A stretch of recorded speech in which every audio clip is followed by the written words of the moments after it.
All right, we're good to go. So Mary O'Brien and Sebago.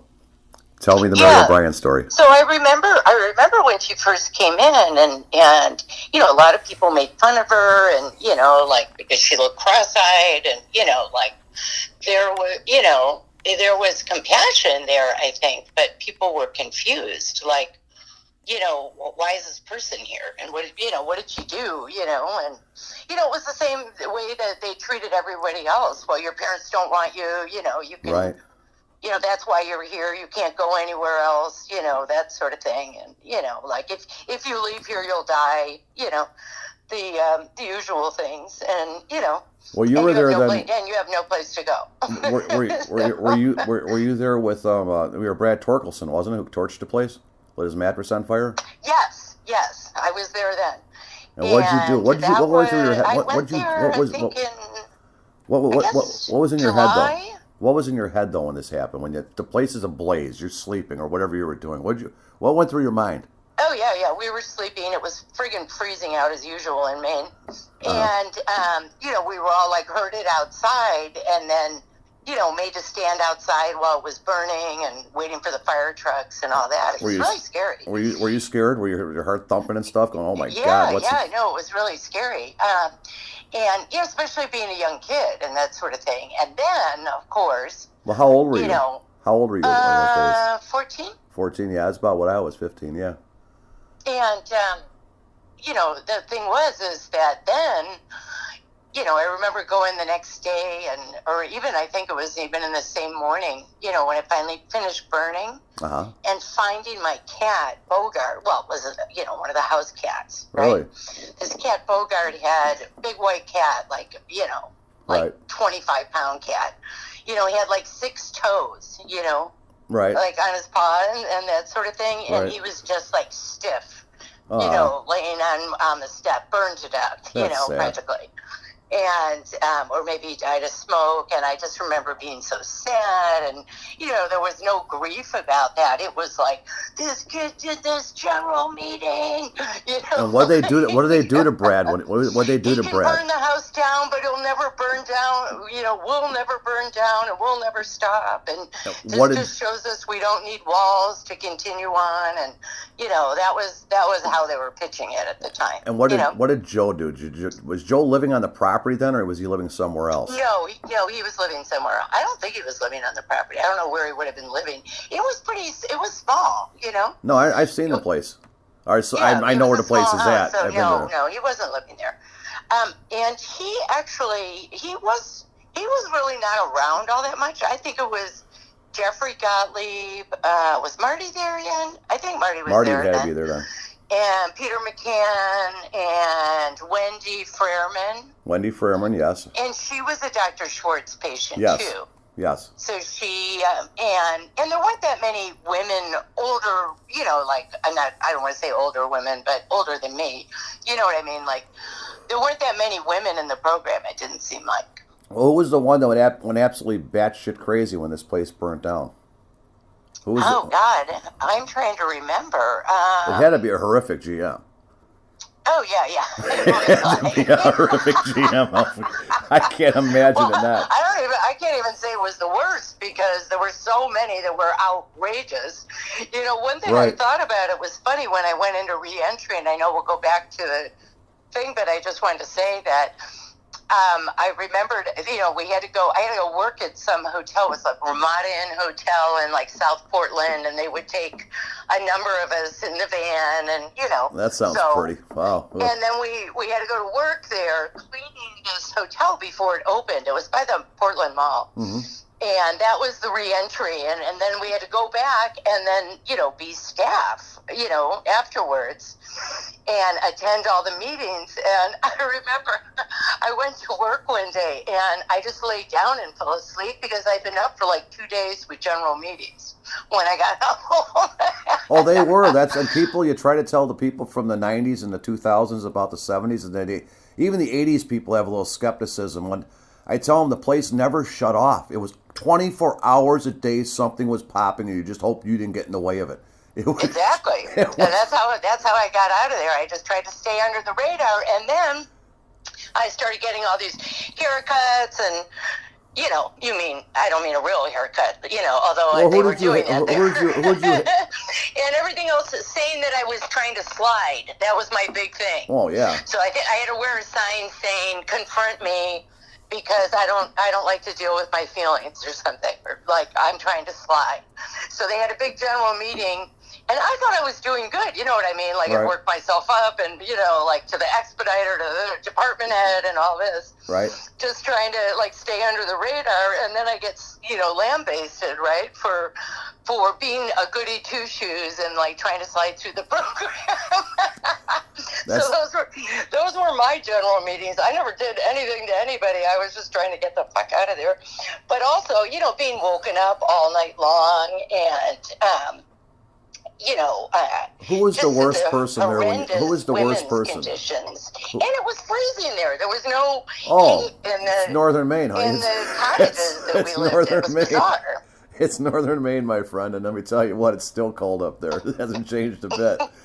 Matter of fact, Poland Springs. Can we get some heat in this place? I mean, like what? Poland Springs has not changed since you left it. And if you look at the pictures on the site, you'll see it. It looks exactly the same as when you left. And you try to explain that to people, and they don't really comprehend it, but it's true. Nothing. They threw the keys up in the air, and they ran out in the woods in 2011. And it was the last year ever seen them guys. They never. I remember people used to try and split and go down to the lake. Well, I remember a couple of people tried to swim across the lake while I was there. They of course got caught and got a big jam for that. Lucky they didn't drown. And people were always trying to split. What was the worst GM you ever saw there? The worst. I mean, the one that you to this day go, wow. Even sometimes it comes back and bites you when you're not even thinking about nothing. You're just like, wow. I remember that day. It's really funny. I don't know whether or not it's because I had a lot of shock treatments before I went there, right. or what, but I honestly don't have a lot of memories of, like, if you ask me what the worst is, right. I don't know. It was just a series every friggin' night. Well, which one do you remember? Which one would you remember the best then, I guess, because that would probably be the worst. I do remember the secret sauce, and I remember being in the kitchen and the pan. Right.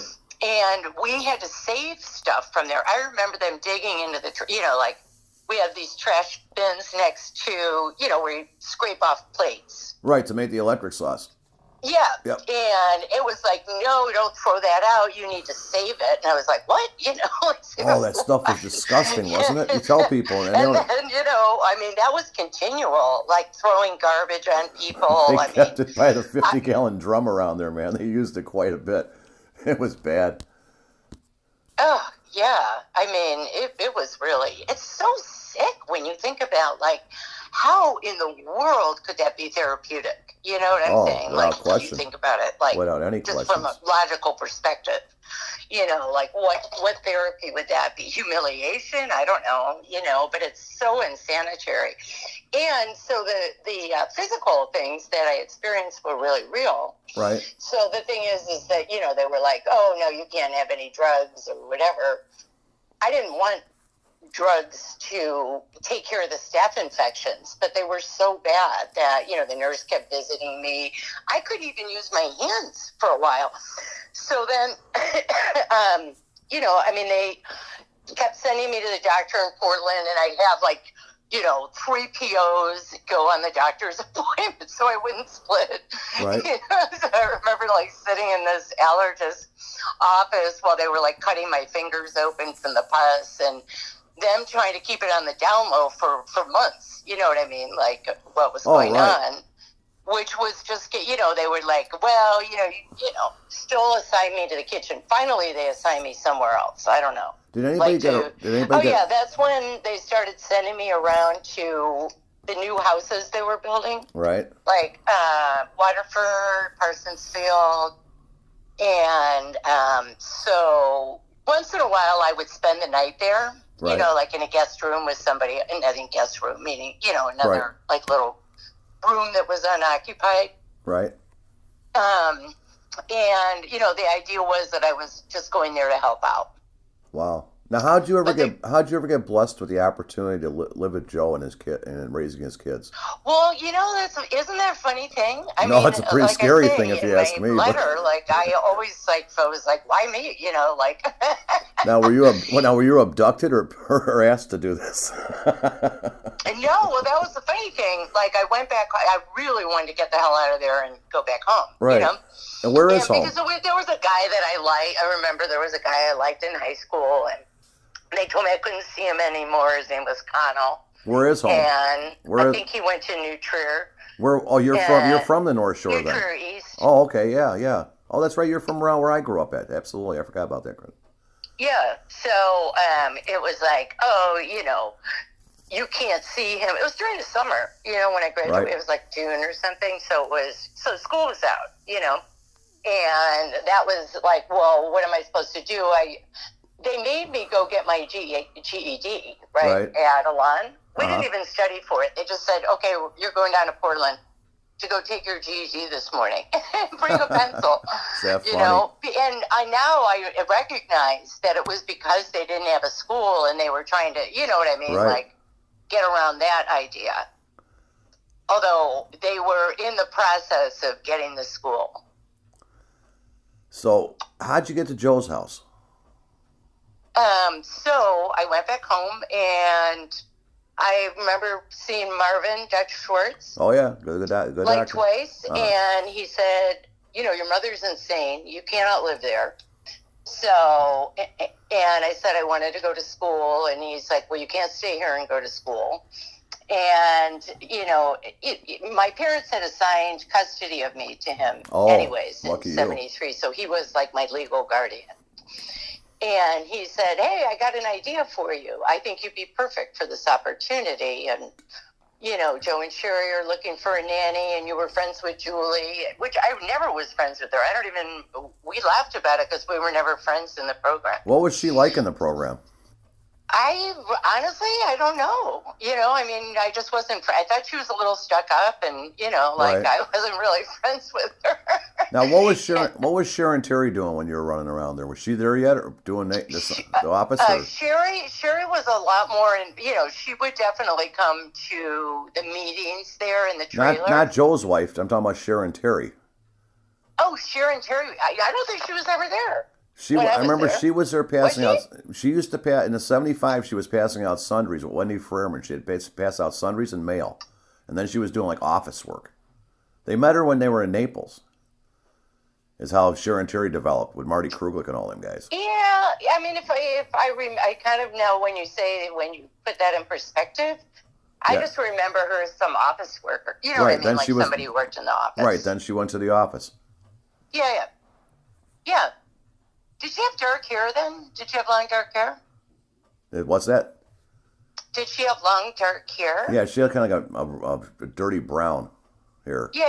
Okay, I do agree. Sometimes she'd have it down, and sometimes when you made the association with Wendy, yeah. Yeah, sometimes she'd put it down, and sometimes she'd have it up that beehive thing going on, like they used to. Remember, when they used to put the beehive thing? Yeah, that's funny. I didn't even know, till you said that. That's true. I do remember her. Yeah, but she was pretty anonymous at that point. She really didn't... Exactly. I just thought she was some admin, you know what I mean? Like somebody... Now, I tell people about Cheryl Benton, though, Joe's ex-wife, the one you were with, and how he used to treat her. Because I remember he used to just talk to her like she was one of the residents sometimes. I'd watch him. And, it was awful. It was unbelievable. And living in the house with them, it was like... What was he like? What was he like at home? He was so dismissive of her. Mm-hmm. And kind of what happened, I think... in living there is, I was very afraid when I went to go live there. Now this is over on Black. Joe was like larger than life. He right. was like, I don't want to say he was like God because he was never like that to me, but I was afraid of him. You know what I mean? Because I felt like he had power. And he was very volatile. Like at any minute, he could change his mind. That's what I was going to ask. I was going to go down there. List of questions. One minute he likes you, the next day you're fucking on a bus to who knows where. Jekyll Hyde. So I just, really honestly, living in the house, I kind of tiptoed around him. And he was, he was nice to me. He was like, oh, we really want you to be here. You can never live at home. Your mother's crazy, and that's why you're here.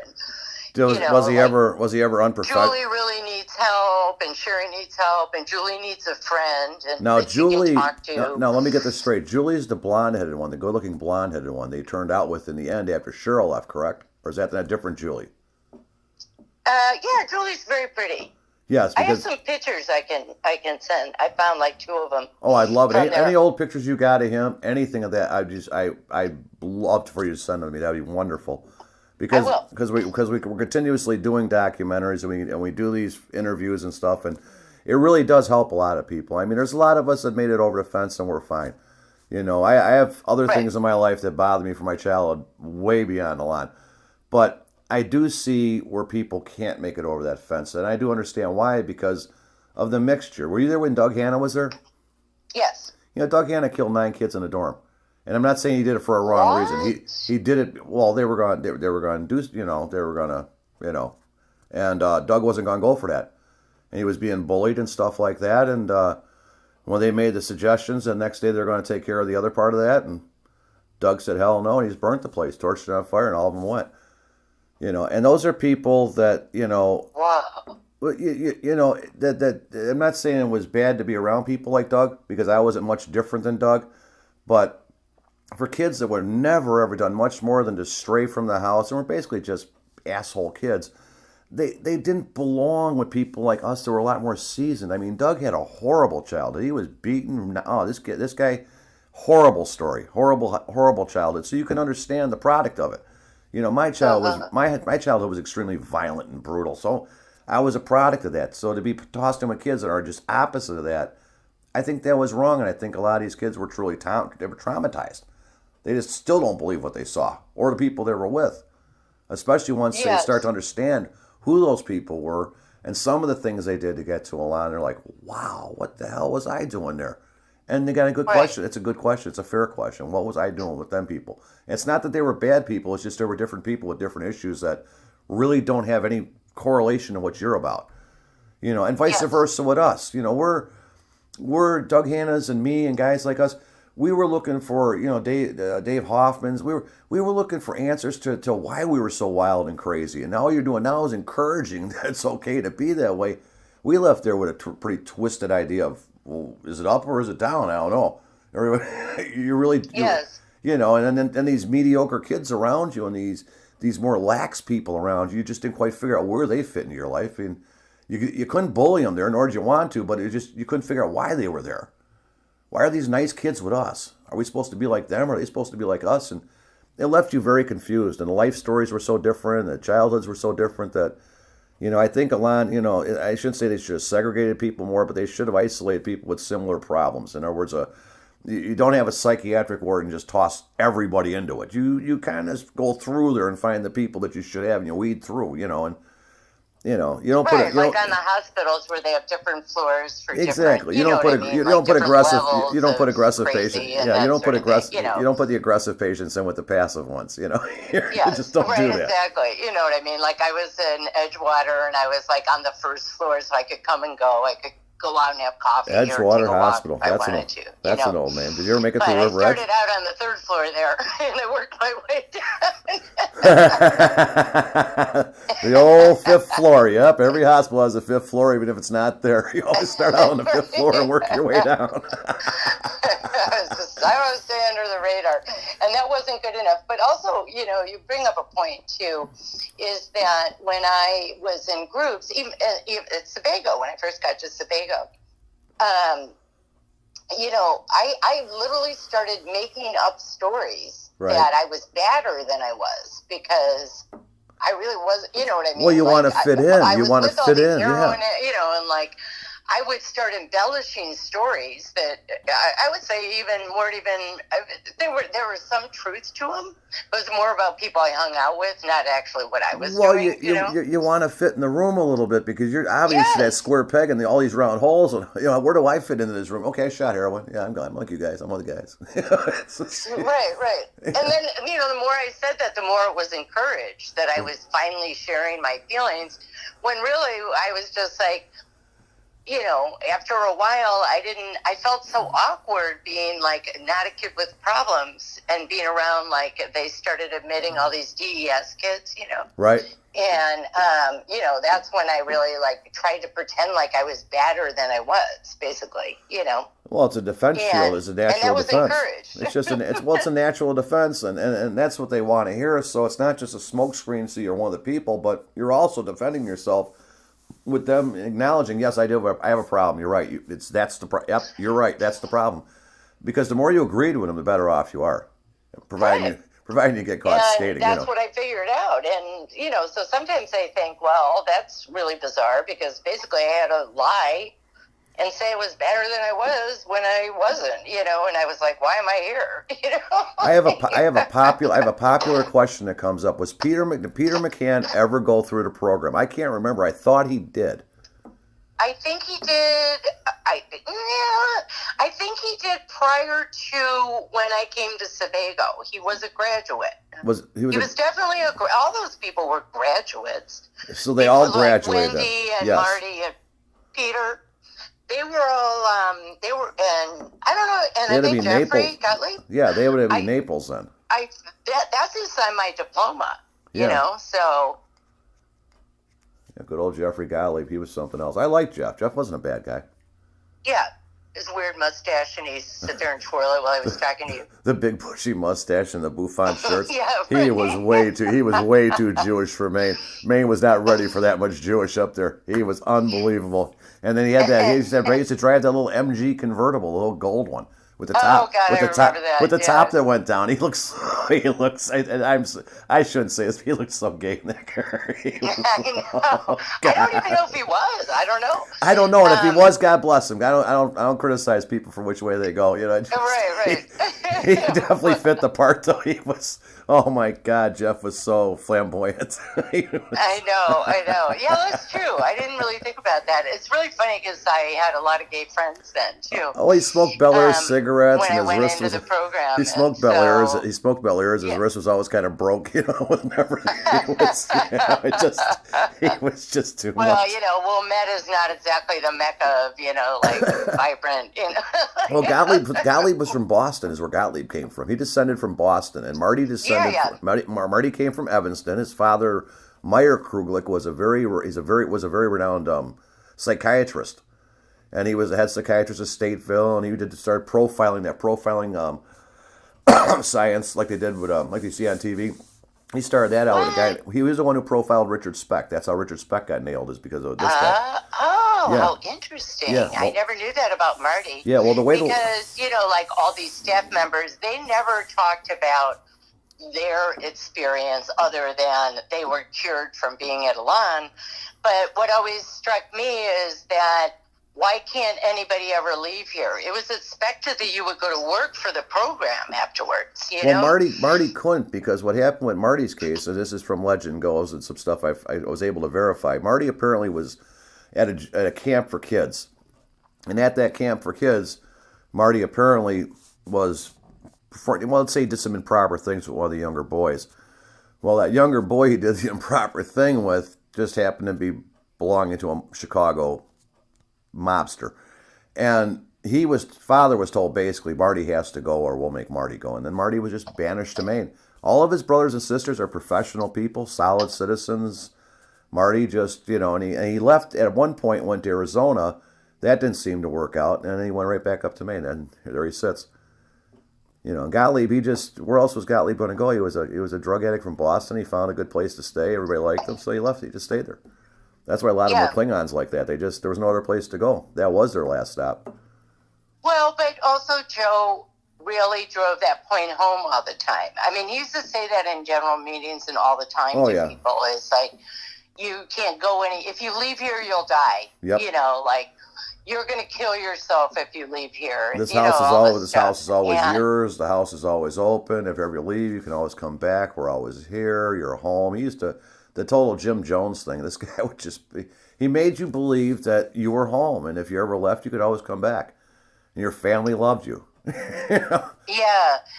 I think when I was like 20 or 21, I went back on a visit to Maine, and I think Ken Zaretzky was working there at the time. So he was a piece of work. He was like, "Oh yeah, you should come and work here." And I went there on a visit. And somewhat, I guess I would say, it was an interview. Right. And so then and there were a lot of younger people, and, I think I had to be less than 21. So, anyways, so I met these kids, and they all worked there. And I went out to, where was I staying? Lewiston. So, I went out with these people a couple nights, and they just partied their asses off. And I was thinking, like, what? There's no drugs allowed, Right. But these were people that they had hired, like, with degrees, you know what I mean? Mm-hmm. Like, that in psychology to work there. So then, that was like a different mix that they were bringing in. So, some of them were graduates. Also, some were, like, I remember this young girl who had just graduated from college with their degree in psychology. So they were getting, and I wonder about this, they were getting kids working there, like they may have been doing their hours to get their degree. Right? And so they were kind of a different mix because they had some professionalism. See, I don't remember interns being there like that. That I don't remember. Yeah, that was actually when I went back there. Anyways, I went back for like 4 or 5 days, hung out with these people, partied for a couple days, and just decided I can't be here again. Like, it was just too painful. I just wanted to leave. What was the strangest thing that ever happened in Joe's house? The strangest thing, the thing that something you just go, wow, I just can't, I just absolutely can't believe I saw that. The strangest thing you ever saw this guy do. I mean, with Joe or in the house in general? Well, basically Joe. Well, I mean, bizarreness. Basically, Joe used to, this is no joke, I was starting to get really pissed off. Right. And that was right after Noah was born. Because Noah came first, we right? were supposed to be off on Sunday. So we'd be like downstairs in our apartment, in the house, Okay. Julie and I. And Joe would call one of us, and we had to answer the phone because we tried not answering it one day, and he came down the stairs and like yelled at us. Oh, really? For not answering the phone. Oh boy. And so then we answer the phone, and then we have to go upstairs and find the kids and change the diaper because that was the one day, Sunday, that Joe was off, and he would like sit in his TV room and like sit there with the remote in his hand, literally. Right. All day, like watching sports and zoning out. Would he be drunk or would he be sober or? I think he was definitely on painkillers then. And he said he was because he had some injury from when he was younger. Right. He was in a car accident. Again, I never knew whether or not when I went, which Joe was going to be there, the nice one or the asshole. And when he was an asshole, how was he? Pretty fiery, his temper was outrageous. Would he would sit there and throw the remote across the room. When the kids came in to play, he'd play for like 5 minutes, and then he'd go, okay, it's time for them to go. Like, you're dismissed. Is basically how he treated his kids, So he really like, wasn't. Okay, I've had my dad, I've had my 10 minutes of dad time. Take the kids away and go change their diaper, go play with them, or, then he, like really flamboyant would like pull out a 20 and like take them out for ice cream, or why don't you take them to blah, blah, blah. Right. So I didn't even have a driver's license, right? Right. And he'd be like, yeah, just go take him for a drive. And he had that. I was trying to learn how to drive. Julie was trying to teach me how to drive because she had just learned, right? What do you have that Jag? We didn't have a driver's license, and I would like either take his red Jag with his red Jag, beige yeah, leather interior. I remember that one. Or he bought Sherry this car, and it was, like so ostentatious. It was a black Volkswagen with a Rolls Royce hood he had put on it. Oh, I remember that piece of He shit. had it customized. I remember that piece of junk. What I had to drive the kids around in without my license. You thought he stole it from a pimp in Jersey. Yeah, the thing was, I remember that thing was hideous. It was hideous. Like, he gave it to Sherry. It was hideous. Sherry was such a wreck then. So I think kind of what happened is, when I think about it, like when I think back to that time, after I got acclimated after a month or two, and I figured out, okay, I knew just to stay out of his way when he was in a shitty mood. And how was When Sherry? he was yelling at Sherry. Was Sherry a nice person, or was she as crazy as he was? Yeah, she was. She was nice, but she was also like my parent figure. So, you know, like I had to be very respectful. But was she nuts, or was she? But she was a lot less like volatile. Right. Than Joe. You know, like she was more even, and also she was Julie's sister. Right. So they had grown up together, so she was kind, you know. No. And she was always super kind to me, and basically because she wanted me to do shit for her. Well, how old was Noah and Jason when you were there? Noah's the oldest. Jason was a year old, or maybe two, I guess. And Noah was just being born. Oh, okay. So Noah's the youngest. Jason's the oldest. Yeah. Oh, I thought it was backwards. I'm sorry. Yeah, no, Jason was first. He was the first kid I took care of, and then Noah came along. Oh. And then, I sent in my letter after I saw that documentary, is that Sherry had postpartum depression. Right. That was never, I'm just calling it that because I recognize now, and I don't even think we had words for it then. You know, Joe was like, "What's wrong with you?" And he would come home and yell at her all the time. And then what happened is basically he ostracized her from Elan during that period. And he just wanted, he wanted a wife to take care of the kids. Right. And she still wanted to be, involved with Elan. And he basically wouldn't let her. You know, he was like, "Oh, you're supposed to be my wife. What's wrong with you?" He would say stuff to her like, "What's wrong with you? Like, get dressed. You look terrible." And she was always like wearing these turbans and sitting there smoking Winstons and, all day long, like staring out into the ceiling, and just couldn't get her. Joe was like, "Get your shit together," and she was like, "I can't." She was crying all the time. Well, do you think it was from Joe, or she just genuinely had problems? I think it was from both. Yeah. Definitely from Joe. Definitely from Joe, and the reason I don't mean because you have to kind of put yourself in. You got to put yourself in her position. This was her marriage. This was her husband, right? And she had been building the community, and then all of a sudden she was like, "You're out of there," like go home. And the house was super isolated. It was on 125 acres at the top of the mountain. Which one are you talking about? Nothing around there. What are you talking about, Sebago? No, our house on Blackstrap. Oh, Blackstrap, yeah. I tell people that it used to be 125 acres over there, and he sold all that off to subdivisions over the years. She did. Yeah, that was huge out there. The house is 100 years old, but 1918 it was built. Yeah, it was probably haunted too. But yeah, so I think it was, so the other thing is that she had these alliances like with Jeffrey, for one thing, So, Joe would often not come home.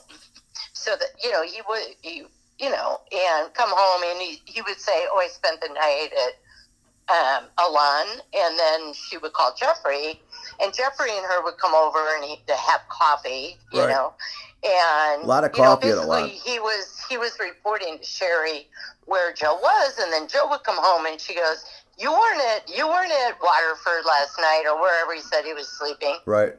Like, where were you? And then they would have these, I don't want to say knockdown, drag out fights, but basically, confrontation. Like, I understand. And then, like he would go like, "Bitch, like you're lying," and if you don't trust me, that's your own fault, and it's because of your dad. And he would like bring up all this weird shit. He'd pull a lot of therapy on her. Is what he would do. He'd put the program on her.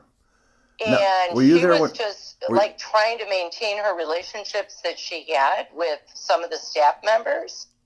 So around this time also, it's interesting, I just read Maura Curley's book, Jack in a Raincoat. Right, it's a good book. And a lot of stuff, in terms of the timeline, like came back to me, about stuff he said. And there was so much stuff in that book that I didn't even know. I didn't know about any of the stuff with Joe's kids, like him. Oh, with the gargoyle? Later. With the gargoyle Later one? on, Yeah, and I didn't know that they didn't have a relationship. I'm not surprised at all. No. But I didn't know that until I read the book. Why do you think he had kids, in your opinion? Just because that's what you had at the time, or because obviously he didn't seem to want them?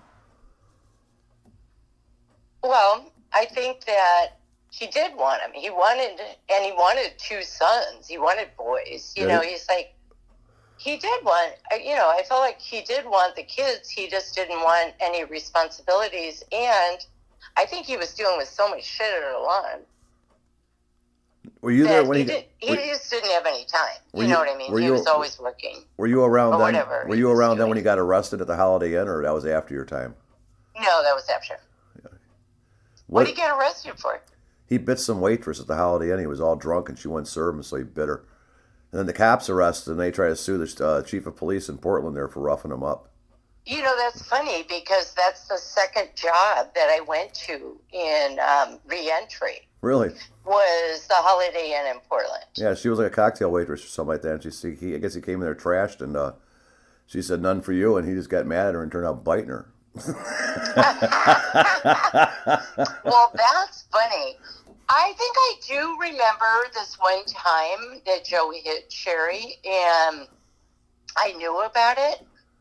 And also she was talking to Julie. So what happened is I think that Julie and Sherry and I, after towards the end when I was leaving, right, she got more honest with me because she knew I was leaving and Julie was leaving, Mm-hmm.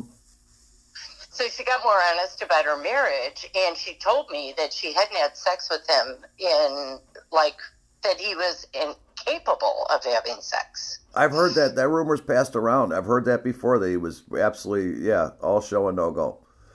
Yeah, and she was really devastated about it because she was thinking, he doesn't want to touch me after I've had his babies or something weird like that. You know what I mean? Right. That's well, his son Noah looks a lot like him. She was just trying to figure it out. What's going on here? And she would try and talk to him about it, and she's like, well, Joe, he won't talk about it, Right. And she would, I think it was because we were women, Julie, her and I, and Julie was her sister. She confided in us a lot about that, and she was like, I don't know what to do. So then she tried for a while, I remember, especially at the beginning of senior year, so 1976. Right. Or 75 to 76. They would have these date nights, and she, told Joe, okay, you're always working, blah, blah, blah. We're going to have these date nights or whatever, and we're going to go out. So, Sherry would go get her hair done and, dress really nice. And we were supposed to take care of the kids, while they went out to dinner. And they would go out to dinner. Sometimes they would come home in an hour, and Sherry seemed really pissed off. Sometimes they'd be gone for 2 or 3 hours, and, right. That was oh, good, they had a good date, and, everything's okay, and we would think that,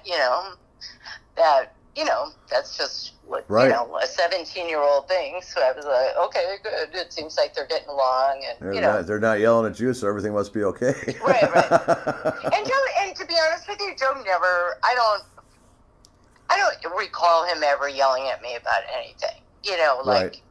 He would express his displeasure and, about some situation or be pissed off and then say, it's not you, it's just, I have all these pressures with Elan. And then he started to get really paranoid in 1976. Right.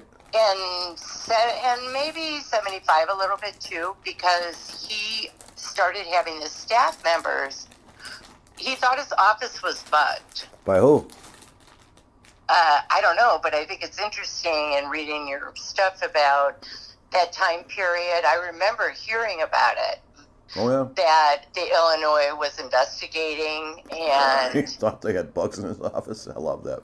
Yeah, so he started having the staff meetings. If any of the staff would talk to you, they'll tell you this. So he started having people come over to the house to have staff meetings. Right. On Saturday or Sunday or sometimes at night, And so it was like, oh, so I got to see like Marty and Peter and Jeffrey, and I hadn't seen them since the program. I remember that one night.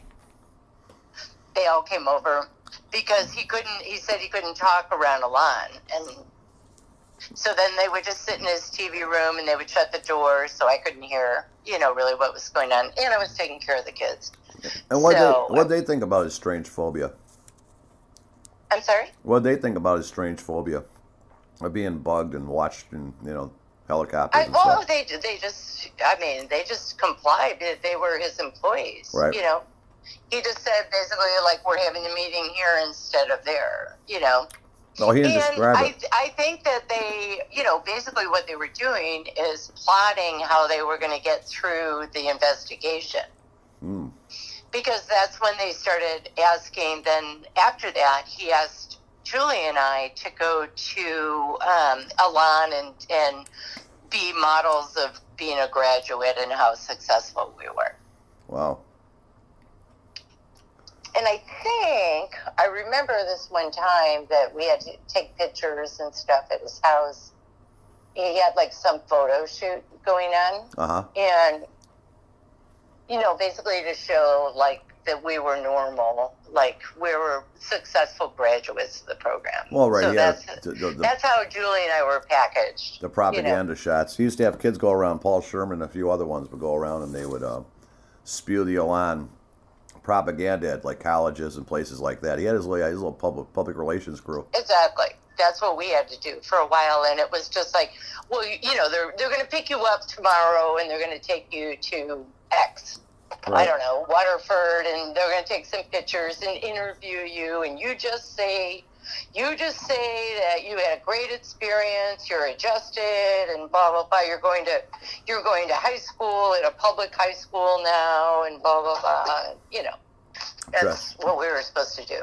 So we were just like kind of puppets, to be honest with you. Oh, I'm sure.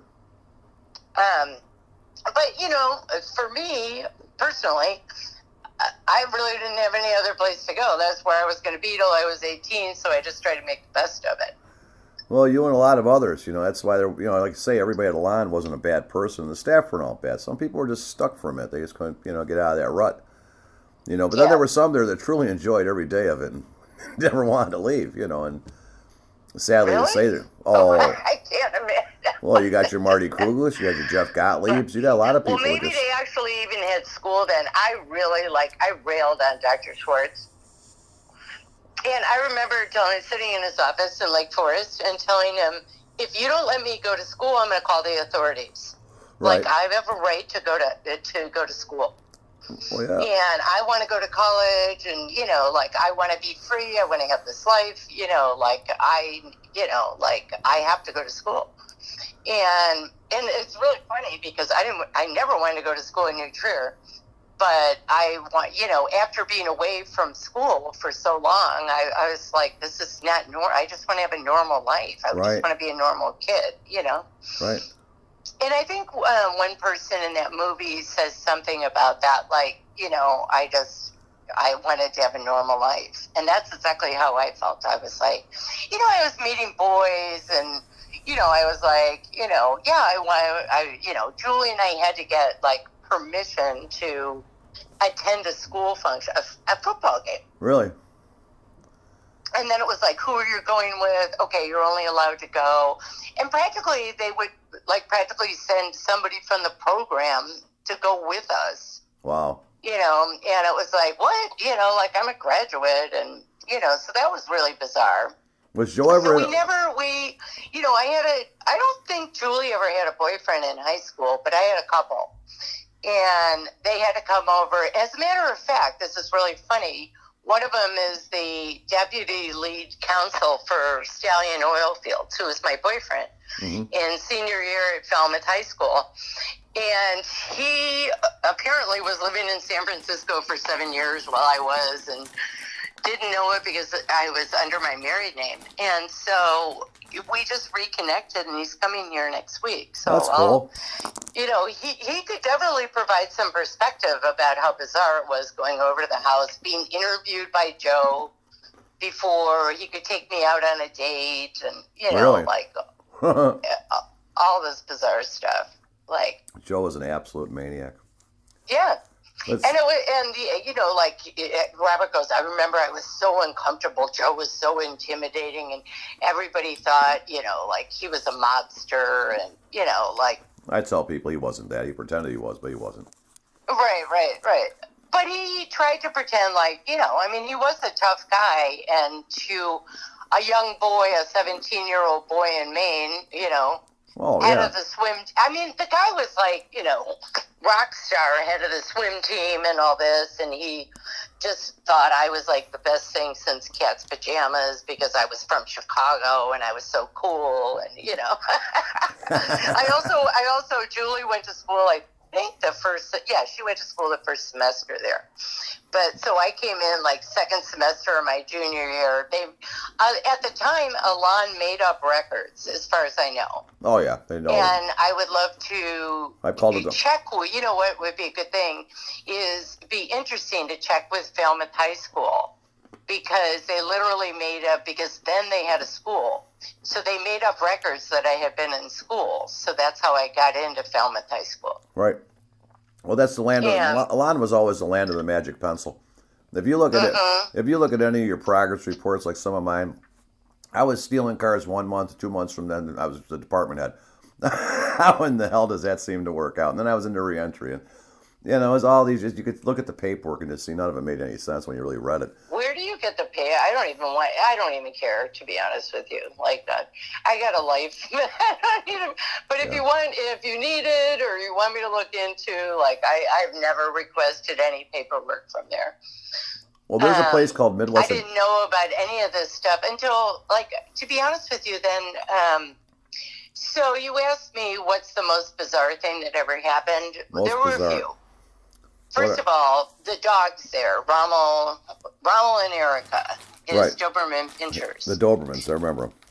Right. Were so scary. I can tell you, being in that 28-room mansion, if Julie was away or out with Sherry, sometimes her and Sherry would go shopping. Right. So I'd be left there with the kids at night, and Joe wasn't around.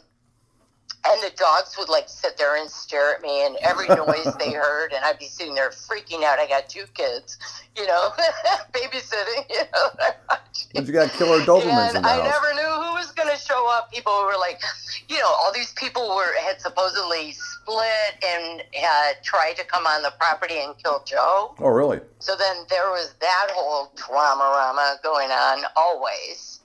And this whole thing about security, and at one point, Joe got a security guard, and he just, like, stood outside in front of the house. Yeah, there used to be a guard shack out there.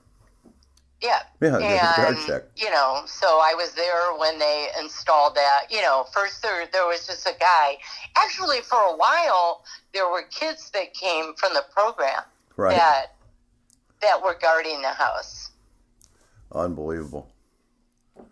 What was he afraid of? That of? was really weird. Who was going They would, like, stand outside, and every once in a while, like, the maid would go and offer them coffee or this or that. And, but who do you think was coming after him?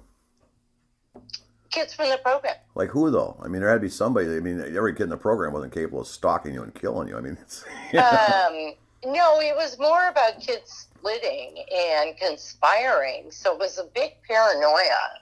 There was a big, paranoia thing going on in the house. Did he ever say what kids, though, or you don't remember any names?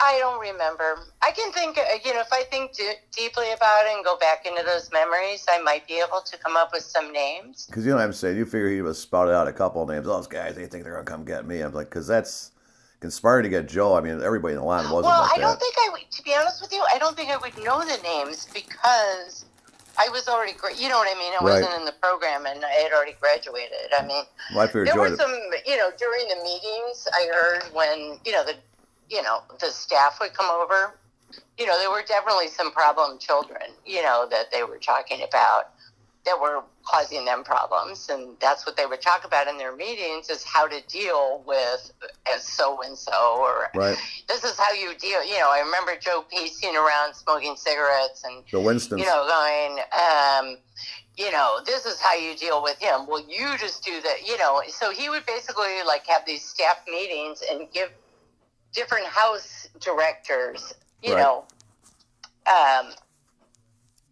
advice, I guess, is the best thing to do. Well, this guy needs a general meeting. Well, this is what you do with this one. So it was like planning what they were going to do with the people that were problems. Yeah, Joe is quite the individual. You remember general meetings when he used to come in? Yeah. Oh, those were, it was going to be bad when he showed up. Right. Well, in Sebago, he was always there for the general meetings. How about the rings? There weren't as many. I don't remember as many general meetings and stuff in Sebago. It was really when we got to Poland Springs and we had the bigger place, Yeah. I remember a lot more like encounter groups and stuff like that in Sebago. It changed when we moved to Poland Springs. Yeah, because I'll tell you, boxing rings, it seemed like they could have actually gotten into some championships in the area because, it was so frequent. Yeah, it was so frequent. Yeah. It was frequent. I know. I don't really remember the ring from Sebago, but then again, I was only in Sebago for 7 months before it burned, Right. So, so I don't know about that, but in Poland Springs, it was rampant. It was like all the time. And the ring, and I was in the ring, so I know. And I'm all of still, 5 feet. And at the time I was 95 pounds. Wow. And I got the shit kicked out of me more than once. So I don't like to think about it, to be honest with you, because I'm not a violent person, and I was like, it was just awful. Unbelievable. How'd you turn up in California? Long story. Well, actually, it's interesting to me. So I left Chicago in 81. I met my husband that I was married to for 23 years up until a couple of years ago. And he was working on a postdoc with Andy Greeley in Chicago. Mm-hmm. And he's the former chair of sociology at UC Berkeley. His name is Neil Flickstein. Mm-hmm. And so I met him, and he seemed to understand what I had been through in my life and blah, blah, blah. And he was going back out. He took a job as a professor at the University of Arizona. Right. So we were dating, and we had this long distance relationship for 4 months. And he's like, "Why don't you move out here?" And it was the dead of winter. I remember my birthday in Chicago. It was 70 below zero, record wind chill. All my locks were frozen, and I just got on a plane. I just called him and I said, "Okay, I'm coming out there. I'm going to try it." Didn't take much to motivate you at that point. I moved to Tucson, and I went to college there for 5 years. Got my degree, my BA in psychology. There you go. Ironically. Well, it helps to know a little bit about what you're doing. I was originally a business major, and then worked for a newspaper in Tucson for 2 years. Right. And then I moved to California in 91 and have my beautiful daughter who's 28 now. Amen. Yeah. And it's a good life. I lived in Oakland for 20 years, and now I moved to the city when I got divorced a couple of years ago, and I love it. I live in the Mission District. I'm sitting here outside talking to you. It's 65 degrees. Yeah, it's nice to hear that. Life. It's about 40 here, but that's good to hear you're doing well. Yeah, and I've been in, my section of the newspaper after I graduated from college was the home guide, that you pull out, and open house guide. And so I got into property management in 87 and got my license. And kind of have been in that industry now for 31 years. God bless you. So it's really funny how this came about, me kind of looking into this, is because I said, well, I've always had a passion for housing, and co-housing is something I'm trying to get off the ground and am interested in. And, I want to create a community for older people, people in their 60s to 80s that don't want to go to a home, but that want to, have shared food and, that's a their noble own thing. place, that's but, a noble thing. like a community. And so that's kind of what my focus has been on lately. So I'm talking to some developers and, trying to get that off the ground. You sound like a person that can get it done. Yeah, I do. I always get it done.